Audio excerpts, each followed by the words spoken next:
جامع ترمذی، سنن ابن ماجہ اور مسند احمد کی روایت ہے۔ حضرت معاذ بن جبل رضی اللہ تعالیٰ عنہ اس کے راوی ہیں۔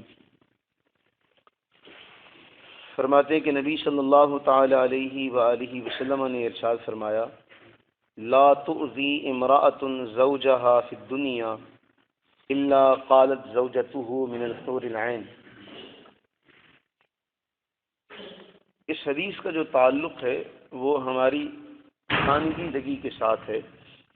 حضور نے فرمایا کہ اگر کوئی دنیا میں کوئی بیوی اپنے شوہر کو اذیت دے، اپنے شوہر کو تکلیف پہنچائے، تو حضور نے فرمایا کہ اس کی وہ زوجہ جو حور عین میں سے ہے، حوروں میں سے ہے، وہ زوجہ کہتی ہے، یعنی حور اب اذیت دے رہی ہے وہ دنیا میں، اور اس کی حور کہتی ہے لا تؤذیہ قاتلک اللہ، بھئی اس کو اذیت نہ دے، اللہ تعالیٰ تجھے ہلاک کرے۔ وہ اس طرح کے سخت الفاظ کہتی ہے حور کہ تو اس کو اذیت نہ دے۔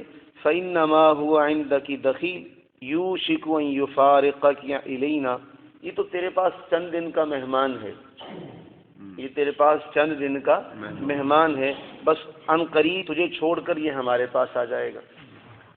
اچھا، اس حدیث میں بہت ساری باتیں ہیں۔ شاہ صاحب اکثر ایک مثال دیا کرتے ہیں، اور وہ جب اولاد کے بارے میں کچھ ماں باپ آ کر یہ بات کرتے ہیں تو شاہ صاحب اکثر یہ فرماتے ہیں کہ بعض اوقات یہ ہوتا ہے کہ اکثر جگہوں پر ماں باپ اولاد کے ساتھ زیادتی کرتے ہیں، اور بعض جگہوں پر اولاد اپنے ماں باپ کے ساتھ زیادتی کرتی ہے۔ یعنی یہی نہیں ہے کہ صرف ماں باپ ہی زیادتی کر رہے ہیں، اور یہی نہیں ہے کہ صرف اولاد زیادتی کر رہے ہیں۔ تو یہاں بھی ایسا ہے کہ ضروری نہیں ہے کہ ہر جگہ بیوی اذیت دے، بعض جگہ شوہر اذیت دیتے ہیں، اور اتنی اذیت دیتے ہیں کہ کوئی حد اور انتہا نہیں رہتی۔ اور بخاری کی ایک روایت ہے، آپ کو پتہ چلے گا کہ صحابیات حضور علیہ الصلوۃ والسلام کی جو احکام تھے ان پر کس قدر عمل پیرا تھے۔ ام طلحہ رضی اللہ تعالیٰ عنہ، بڑا یہ اہم اور سمجھنے والا معاملہ ہے۔ ام طلحہ رضی اللہ تعالیٰ عنہ فرماتی ہیں کہ میرا کیا تھا، وہ فوت ہو گیا، چھوٹا تھا۔ ابو طلحہ ان کے شوہر تھے، وہ سارا دن کام کر کے گھر آئے، رات کا وقت تھا۔ ہم نے ایک بار یہ پہلے حدیث سے پڑھی ہے، بہت نازک یہ روایت ہے۔ ابو طلحہ رضی اللہ تعالیٰ جس وقت رات کے وقت گھر آئے تو پوچھا کہ بھئی بیٹا کس حال میں ہے۔ ام طلحہ کے دل میں یہ خیال آیا کہ اگر میں نے یہ بتایا کہ وہ فوت ہو گیا تو صبح سے کام کر کے آئیں گے، ابھی میں ان کو بتا دوں تو ان کی تکلیف میں اضافہ ہو جائے۔ تو ام طلحہ رضی اللہ تعالیٰ عنہ نے یہ کہا کہ اب وہ آرام سے ہے، اب اس کو کوئی دکھ نہیں ہے، اب وہ آرام میں ہے۔ وہ سمجھے کہ انہوں نے اب کہا تھا کہ آرام اس کو مل گیا، وہ سمجھے کہ شاید بیماری سے آرام آیا۔ اس رات ام طلحہ اور ابو طلحہ رضی اللہ تعالیٰ عنہما نے وظیفہ زوجیت بھی کیا۔ جب صبح ہوئی تو آپ کی زوجہ کہتی ہیں کہ بھئی بیٹا تو فوت ہو گیا۔ تو ابو طلحہ رضی اللہ تعالیٰ عنہ بڑا غصے میں آئے کہ بھی تو نے مجھے بتایا کیوں نہیں رات کو؟ کہا میں نے تو اس لیے نہیں بتایا کہ آپ کو تکلیف ہوگی۔ یہاں محدثین یہ لکھتے ہیں کہ ایک عورت کے لیے بیٹے کی جدائی برداشت کرنا کتنا بڑا غم اور دکھ ہے، وہ اپنے شوہر پر بھی یہ ظاہر نہیں ہونے دے رہی، کیونکہ حضور نے فرمایا تھا ان کا خیال کیا کرو۔ کوئی اندازہ کر سکتا ہے اس بات کا لفظ میں کہ اس صحابیہ کو اپنے لخت جگر کے جانے پر کتنا دکھ ہوا ہوگا۔ اور قاعدہ ہے ماں سے زیادہ دکھ تو کسی کو نہیں ہو سکتا، باپ کو بھی نہیں ہوتا۔ جتنا دکھ ماں کو ہوا ہے باپ کو بھی نہیں اتنا دکھ ہوتا۔ اور یہ بات میڈیکل سائنس اس بات کا اعتراف کر چکی ہے کہ جتنی تکلیف دینے سے انسان کی موت ہو جاتی ہے، یعنی انسان کو تکلیف دی جائے اور جس تکلیف سے انسان کی موت ہو سکتی ہے، اس تکلیف سے 10 گنا زیادہ تکلیف وہ ولادت کے وقت برداشت کرتی ہے۔ تکلیف سے انسان کی موت واقع ہو سکتی ہے، اس سے 10 گنا زیادہ تکلیف وہ ولادت کے وقت برداشت کرتی جب بچہ پیدا ہوتا۔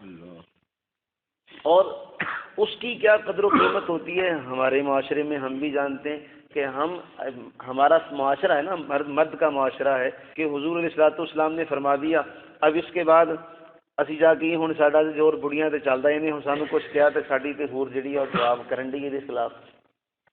ہم سارا دن کام کر کے ہیں، وہ گھر کا سارا دن کا کام کر کے تھکی ہوئی ہو، ہم پھر بھی اس کو کہیں گے پانی لا کے دو۔ یعنی ہمارا کام ہے، اس کا کام ہماری نظر میں کوئی کام نہیں رہا۔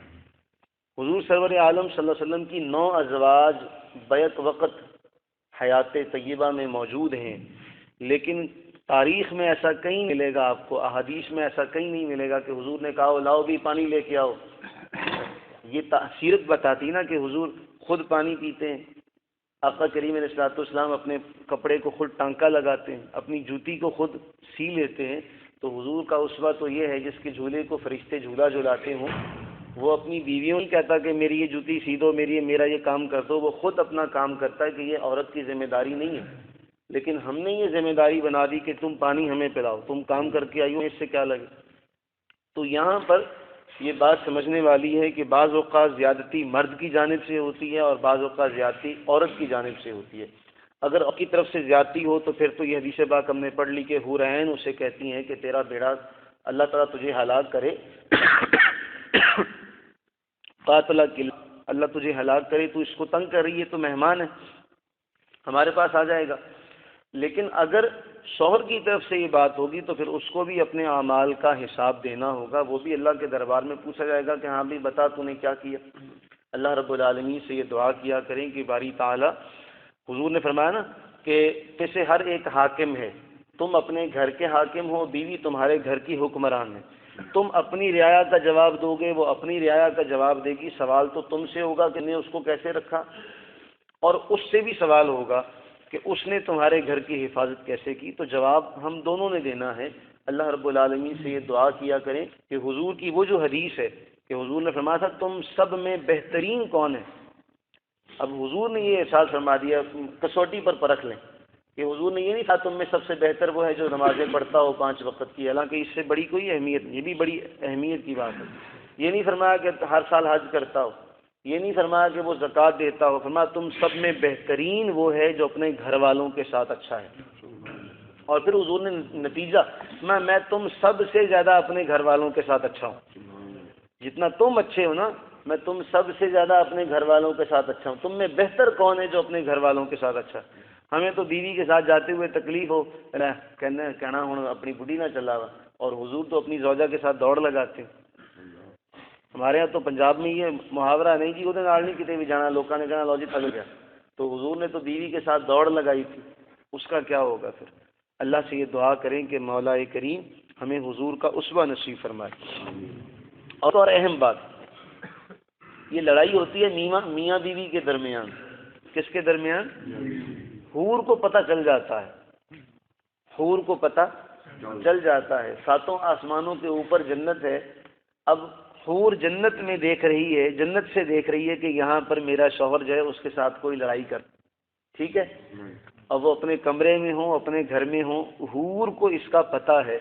تو جو اللہ حور کو اتنا علم عطا فرما رہا ہے، حور کوئی نہیں تو نہیں ہے، جس حور کو اللہ نے اتنا علم عطا کیا کہ اسے پتہ ہے کہ میرے شوہر کے ساتھ اس کی بیوی زیادتی کر رہی ہے، دنیا کی بیوی، تو وہ اس کو خود بولتی ہے، تو پھر آپ بتائیں کہ امام الانبیاء کی ذات اور امام الانبیاء کی سماعت کا عالم کیا ہوگا۔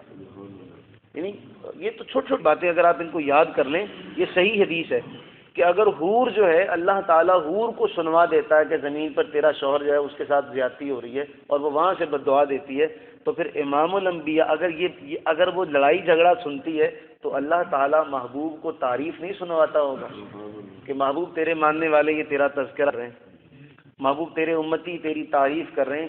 اب یہ دونوں کا انالیسس تجزیہ کرنے آپ کہ حور کی سماعت کا عالم یہ ہے کہ وہ 7 آسمانوں کے اور 500 سال کا ہر آسمان سے دوسرے آسمان کے درمیان فاصلہ، وہ وہاں سے سن رہی ہے، نہ وہ ولیہ ہے نہ وہ نبیہ ہے، تو امام الانبیاء تو نبی کے بھی امام ہیں، ان کی سماعت کا عالم کیا ہوگا۔ تو یہ بات یاد رہے گی نا، تو عقیدے کے اعتبار سے یہ بھی بڑی اہم ہے۔